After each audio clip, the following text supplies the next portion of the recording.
All right, let's get into it. Today, we're jumping into a classic Ruskin Bond story that is honestly the perfect case study for how one tiny piece of misinformation can just spiral completely out of control. We're talking about the cautionary tale of the boy who broke the bank. I mean, it sounds kind of impossible, doesn't it?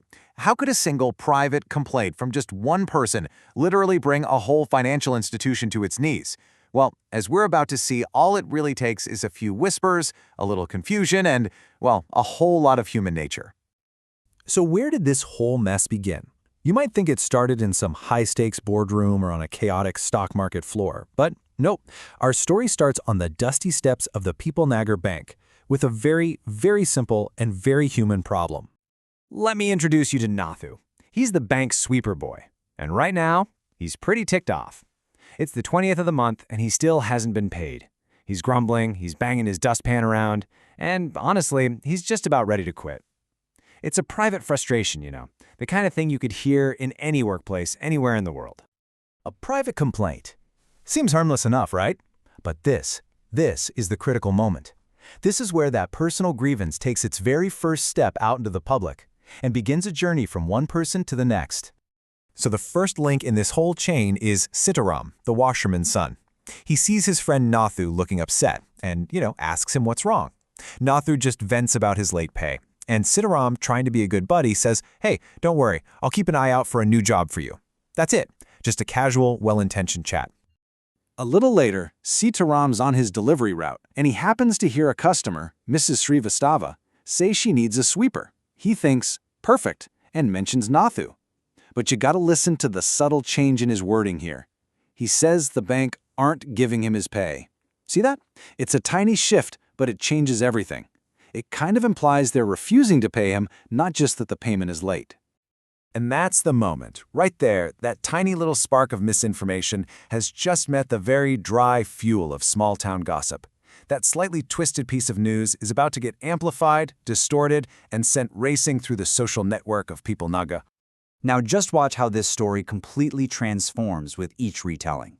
Mrs. Srivastava tells Mrs. Bhushan the bank can't even pay its employees, plural now. Mrs. Bhushan then turns around and tells her husband the bank is about to go bankrupt. From there, it just accelerates. The story becomes about to collapse, and then, in this final crazy leap, it morphs into the owner, Seth Govind Ram, having completely fled the town. Let's just pause on this for a second, because this is wild. The gap between reality and rumor is just massive. On one hand, the truth. A single employee's salary is late. On the other hand, the fiction. The bank has collapsed and the owner is a fugitive who fled the country. It's like a game of telephone, but with, devastating consequences.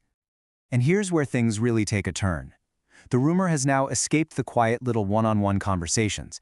It's hit the Pipalnagar Bazaar, the very heart of the town, where information, and especially panic, spreads like wildfire. And that's exactly what happens. It just explodes. The news jumps from a barber shop to a general store, and then it circulates among the customers. It's passed to the betel seller, the tailor, the jeweler. Pretty soon, it gets to everyone. Within minutes, the entire marketplace is buzzing with one piece of news. The bank is about to collapse. As the panic starts to build, the stories just get more and more extreme, even totally contradictory. I mean, look at this list. First, he fled the state. No, wait, he fled the country. Actually, he's hiding right here in town. Oh wait, no, he hanged himself from a tamarind tree. At this point, the facts don't matter at all. It's all about fear. Now, to really understand just how deep this panic went, we have to meet old Ganpat. He's a local beggar with a crooked leg, and he's been a fixture on the town pavement for years. Everybody knows him, and nobody has ever seen him walk.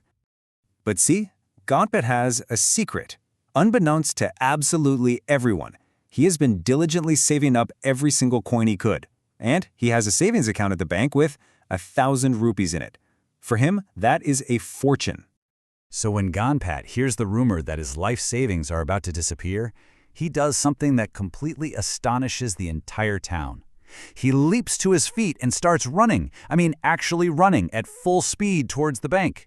The rumor is so powerful, it literally makes a man who everyone thought was lame run. And Ganpat is definitely not alone. All of this fear, all this gossip and wild speculation, it's all leading to one chaotic and inevitable outcome: a full-blown run on the Pipalnagar Bank. And here's the really terrible irony in all of this. The bank actually has plenty of money. The rumor is totally false, but the manager can't get to the emergency funds quickly enough, and he can't get a hold of the owner who's off on a houseboat in Kashmir. So this is where perception just becomes reality. By noon, every bit of ready cash is gone.